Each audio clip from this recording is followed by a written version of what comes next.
नमस्ते साथीहरु, सन्चै हुनुहुन्छ? आज चाहिँ मैले हजुरको माझमा मेरो नयाँ युट्युब च्यानल खोलेको छु, जुनु घिमिरे नेपाली भान्साघर।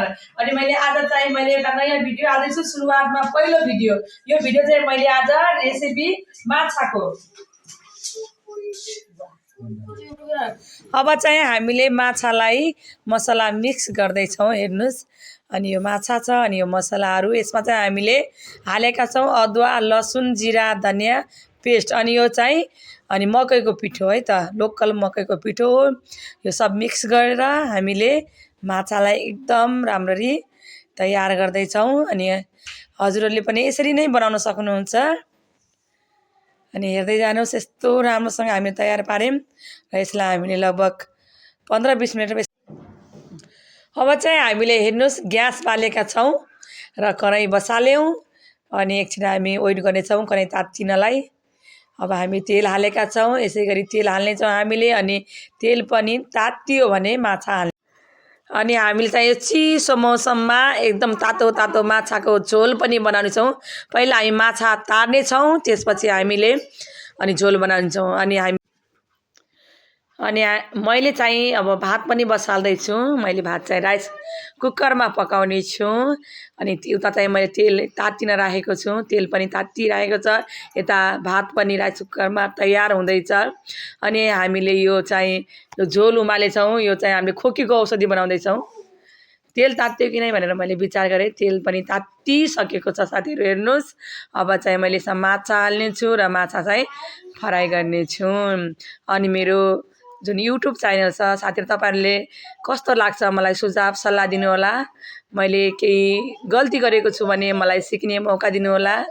नजानेको कुराहरु मलाई मेसेजमा तपाईहरुले लेख्न सक्नुहुन्छ। अनि मलाई सहयोग गर्न सक्नुहुन्छ। मलाई लाइक पनि गर्नु होला। अनि हाम्रो माछा चाहिँ हेर्नुस् त, हेर्दा हेर्दै तयार भइसकेको छ। यस्तो राम्रोसँग हामीले माछा तारिसकेका छौं, कुरुम कुरुम झुरुम झुरुम। मैले चाहिँ माछा तारेर तयार पारिसकेको छु। अब चाहिँ यो भिडियो चाहिँ पुरा एकदम नकटाइकन हेर्दिनु होला हजुरहरुले।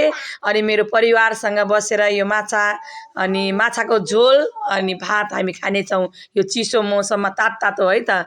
सबै जनाले एकदम नकटाएर हेर्दिनु होला। अनि लाइक अनि कमेन्ट पनि गर्दिनु होला। अनि तपाईहरुको मायाको मलाई धेरै जरुरत छ।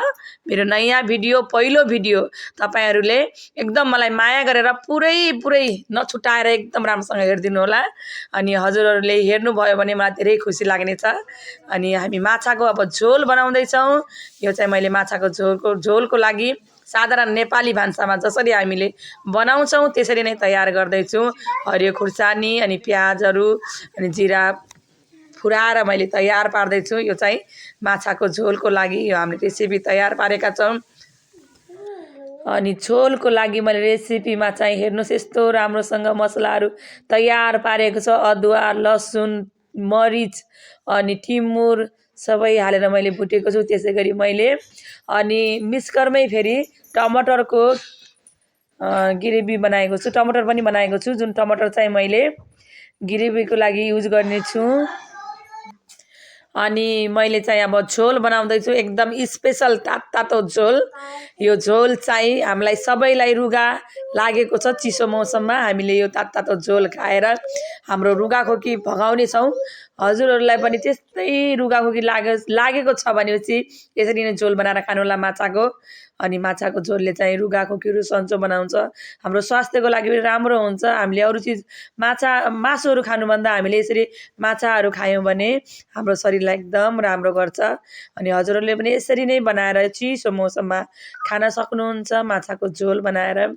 अनि मलाई पनि हामीले माछाको झोल बनाउँदै छौं। हाम्रो परिवार सबैजना मसँगै हुनुहुन्छ। अनि स्पेशल मैले पकाउने, उहाँहरु चाहिँ कति बेला पाक्छ र खाउँला भनेर तयार भएर डाइनिङ टेबलमा बसिराख्नु भएको छ। त्यसैगरी हाम्रो माछाको झोल पनि तयार भएको छ। लोकल धनिया आफ्नै बारीमा उमारेको धनिया मैले हालेर अनि ग्यास बन्द गरे। अनि तयार भयो हाम्रो माछाको झोल। र मेरो गाइज मेरो सबै परिवार फ्यामिलीहरू बसेर यसरी खाँदै हुनुहुन्छ। उहाँ चाहिँ मेरो श्रीमान हुनुहुन्छ स्पेसल। उहाँले मैले जस्तो खाना बनाएँ एकदम मिठो मानेर खानुहुन्छ। आज पनि एकदम स्पेसल मिठो भएको छ भन्दै खाँदै हुनुहुन्छ। अनि यो मेरो बहिनी हो, कान्छी बहिनी। ऊ चाहिँ काठमाडौँमा बस्छे। यो माछाको झोल खान बर्दियामा आएकी छे। अनि त्यसै गरी साइडमा मेरो मम्मी पनि हुनुहुन्छ। ल साथीहरू, मेरो पुरा भिडियो हेरिदिनु भएकोमा धन्यवाद। लाइक, कमेन्ट अनि सेयर पनि गरिदिनु होला।